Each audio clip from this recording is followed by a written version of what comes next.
You do not keep prisoners after the war ends. In May 1945, Nazi Germany collapsed with astonishing speed. Front lines evaporated. Command structures disintegrated. Entire formations surrendered intact. And with them, more than 11 million German soldiers laid down their arms. 11 million. It was the largest mass surrender in European history. Men expected days in holding pens. Maybe weeks. A few imagined months. No one imagined years. No one imagined that the end of the war would mark the beginning of something else entirely. Because the moment Germany surrendered, the Allies inherited a problem no one had planned for. Millions of defeated soldiers, a shattered continent, broken supply chains, and a country that no longer existed in any functional sense. The rule still existed. Reality did not obey it. And slowly, quietly, the Allies began to realize a truth that would haunt the post-war years. For millions of men, the war had not ended at all. Gefreiter Karl-Heinz Rehm crosses the Rhine in April 1945. He is 23 years old. His uniform is threadbare. His rifle has no ammunition. His unit no longer exists as an organized force. There are no clear orders, no supply lines, no sense of direction beyond one shared instinct. Move west. Surrender to the Americans. Avoid the Soviets at all cost. He has been walking for days. Like tens of thousands of others, he reaches an American checkpoint near Remagen. Weapons are stacked. Helmets discarded. Columns dissolve into crowds. American soldiers wave them forward. Not to camps. To open fields. Barbed wire appears quickly. Food does not. There are no tents. No barracks. No latrines beyond shallow pits dug by hand. This place has no name yet. Later it will. The Rhine meadow camps. Rain turns the soil into mud. Men sleep on the ground, wrapped in blankets or nothing at all. Rumors spread faster than rations. Some say this is temporary. Others say transport is coming. Days stretch into weeks. More prisoners arrive. Tens of thousands. Then hundreds of thousands. Across Western Europe, the same scene repeats itself. Entire German armies surrender at once. In Italy, the Netherlands, Denmark, Austria, Czechoslovakia, and Germany itself. The Allies are overwhelmed. The United States creates a new classification almost overnight. Disarmed enemy forces. Not prisoners of war. Not civilians. Something in between. A legal gap. And inside that gap, time begins to disappear. British forces face similar pressures farther north.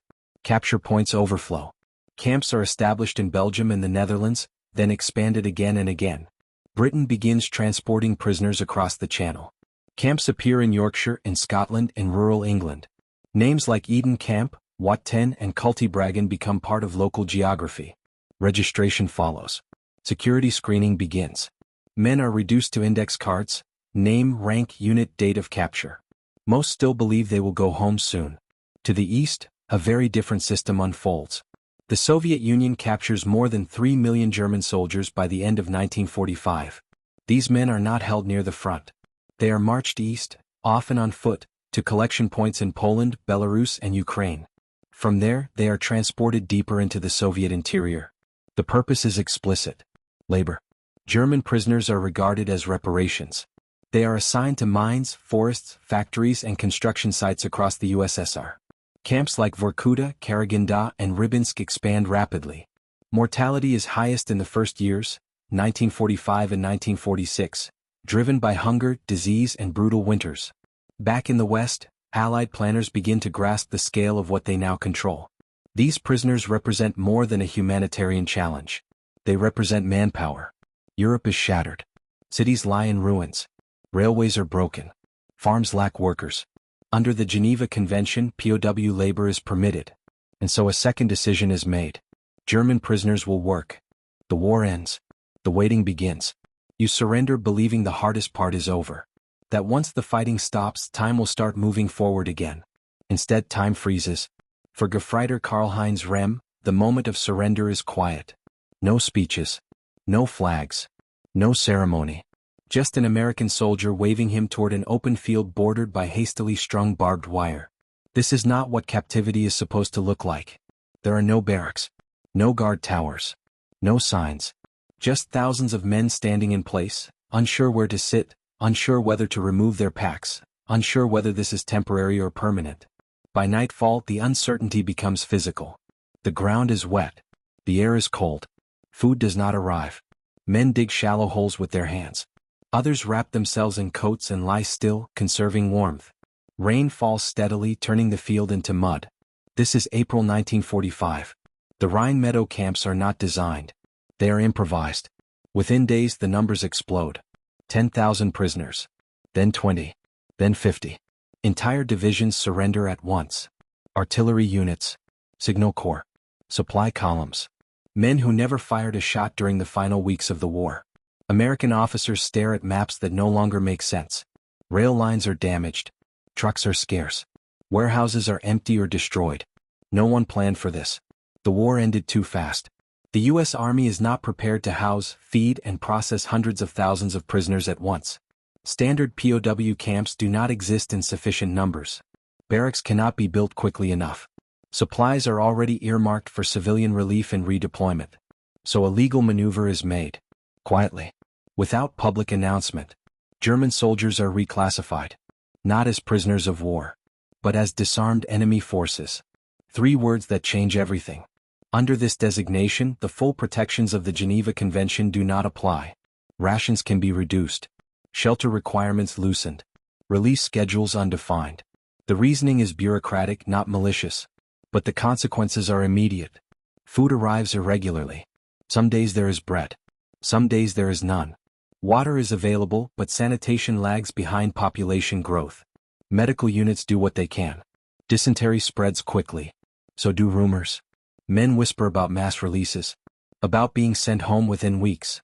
About transport trains being prepared somewhere else. None of it is true. Weeks pass. The war is over. But the prisoners are still here. By June 1945, over 1 million German soldiers are held in Rhine meadow camps alone. Rehm is transferred twice, first to a smaller enclosure then back again. Paperwork trails behind him. Names are misspelled. Units misrecorded. He begins to understand that no one is looking for him specifically. He is a number. This is not punishment. It is scale. British forces face similar chaos. In Belgium and the Netherlands, capture points overflow. Temporary camps become permanent simply because there is nowhere else to send the men. Britain begins shipping prisoners across the Channel. The camps are more structured. Conditions are better. But the message is the same. You are not going home yet. In camps like Eden Camp and Cultibragen, prisoners begin to work almost immediately. Agricultural labor. Clearing rubble. Repairing roads. The Geneva Convention allows it. And Europe needs it. France pushes hardest. Its cities are ruined. Its railways shattered. Its mines flooded. By late 1945, hundreds of thousands of German POWs are transferred from American custody to French control. They rebuild bridges in Normandy. They clear ports at Le Havre and Brest. They descend into coal mines with outdated equipment. For many prisoners, France feels like exile layered on top of defeat. But it is still the West. Letters come occasionally. Red Cross parcels appear. Medical care exists. In the East there is no such ambiguity. When Soviet forces capture German soldiers, the destination is clear. Labor. Prisoners are marched east in columns that stretch for kilometers. Those who fall behind are not waited for. Transport is slow. Food is scarce. Collection points in Poland and Ukraine overflow. From there, prisoners are loaded onto trains, sometimes cattle cars, and shipped deeper into the Soviet interior. Vorkuta. Karaganda. Magnitogorsk. Names that mean nothing at first. They will mean everything later. Mortality is highest in the first year. Hunger. Disease. Exposure. Records show tens of thousands die before reaching permanent camps. Those who survive begin work almost immediately. Mining. Forestry. Construction. The war is over. But the labor quotas remain. Back in Western camps, Rehm marks time by seasons. Summer brings heat and dust. Autumn brings rain. Winter brings hunger again. By 1946, the camps are more organized. Food distribution improves. Shelter expands. Medical care stabilizes. But release does not come. Because now the prisoners are useful. Europe is rebuilding. And rebuilding takes hands. The first lie you tell yourself is that this is temporary. Everyone tells it. Guards say it. Officers imply it. Rumors repeat it. Temporary. Weeks. Maybe months. But as 1945 turns into 1946, the word loses meaning. For Gefreiter Karl-Heinz Rehm, captivity stops being a pause between two lives and becomes the structure of life itself. Days are no longer counted toward release. They are counted toward tasks. You are assigned. You are moved. You are scheduled. In the Western zones, this shift happens quietly, wrapped in administrative language. Work detachments. Reconstruction assistance. Agricultural support. The Geneva Convention permits POW labor. The Allies emphasize this point repeatedly. Prisoners are paid symbolic wages. Work hours are regulated, on paper. Red Cross inspections occur. And yet the effect is unmistakable. Captivity has become productive. In France, the system expands rapidly. By early 1946, over 700,000 German prisoners are dispersed across the country. They rebuild railway bridges blown during the retreat. They clear mines from fields. They haul stone and timber into towns that no longer have local manpower. French ministries track output meticulously. Reports note improved coal extraction, faster port reopenings, increased agricultural yields. German prisoners are no longer a burden. They are an asset. The moral framing changes accordingly. Release schedules slip. Transfers increase. Requests for additional labor detachments rise. For prisoners, the message becomes clear without being spoken. You will go home when the work is finished. Britain follows a similar path, though with a different emphasis. Agriculture is the priority. Food shortages persist. Domestic production must increase. By mid-1946, over 400,000 German POWs live in British camps. Many are assigned to farms, forestry, and land reclamation. They harvest crops, repair drainage systems, and clear bomb damage from rural areas. Contact with civilians becomes more common. In villages across England and Scotland, German prisoners are a daily presence. They work, return to camps at night, and repeat the cycle. Some form friendships. Some learn English. Some fall in love. But release remains uncertain. In camp briefings, dates are hinted at, then withdrawn. Each delay is justified by necessity. Another harvest. Another winter. Another shortage. Rehm is transferred to a French-controlled labor detachment in late 1946. The move is abrupt. No explanation beyond orders. He crosses borders again not as a soldier but as manpower. The work is hard but structured. Rations are sufficient. Medical care exists. And still time stretches. In the Soviet zone there is no pretense of temporariness. From the beginning, captivity is framed as obligation. German prisoners are reparations. This is not hidden. It is stated openly in Soviet policy documents. The country has lost millions of lives. Cities lie in ruins. Industry is crippled.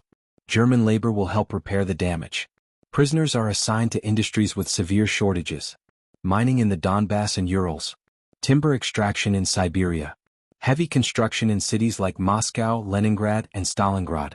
The camps are scattered across vast distances. Transport is slow. Communication is minimal. Letters home, when permitted, take months to arrive, if they arrive at all. Mortality declines after 1947 as food supplies improve and systems stabilize. But the psychological toll deepens. You do not know when this will end. You do not know what you are being judged for. Some prisoners are screened for war crimes. Others are not. The criteria are opaque. Trials occur. Sentences are handed down. Many men are simply retained without explanation. Ideological education becomes part of camp life. Anti-fascist committees organize lectures and discussions. Participation is encouraged. Sometimes it is expected. Some prisoners engage sincerely. Others comply silently. A few resist. None of it accelerates release. Across all zones, the same realization spreads among the prisoners. This is no longer about the war. It is about utility. And utility has no end date.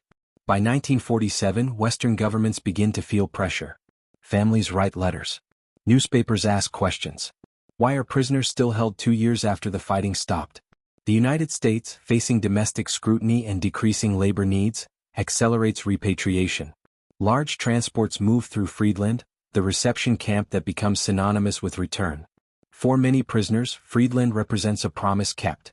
For others, it is a rumor they hear about from behind wire. Britain delays longer. Agricultural dependency remains high. The winter of 1947 is severe. Harvests suffer. POW labor becomes critical. Only after announcing a phased release program does momentum build. France follows reluctantly. Reconstruction is still incomplete. Mines still need workers. Bridges still need rebuilding. Diplomatic pressure mounts. The United States pushes allies to release prisoners. Public debate intensifies. By 1948, large-scale releases begin in earnest across Western Europe. But the East remains different. In the Soviet Union, releases are cautious and controlled. Large transports occur in 1948 and 1949, but hundreds of thousands remain. Some are convicted of war crimes. Others are simply retained for labor. The Cold War hardens attitudes. Prisoners become bargaining chips. And for men like Rehm, the idea of home becomes abstract. Germany itself is changing. Zones become borders. Borders become states.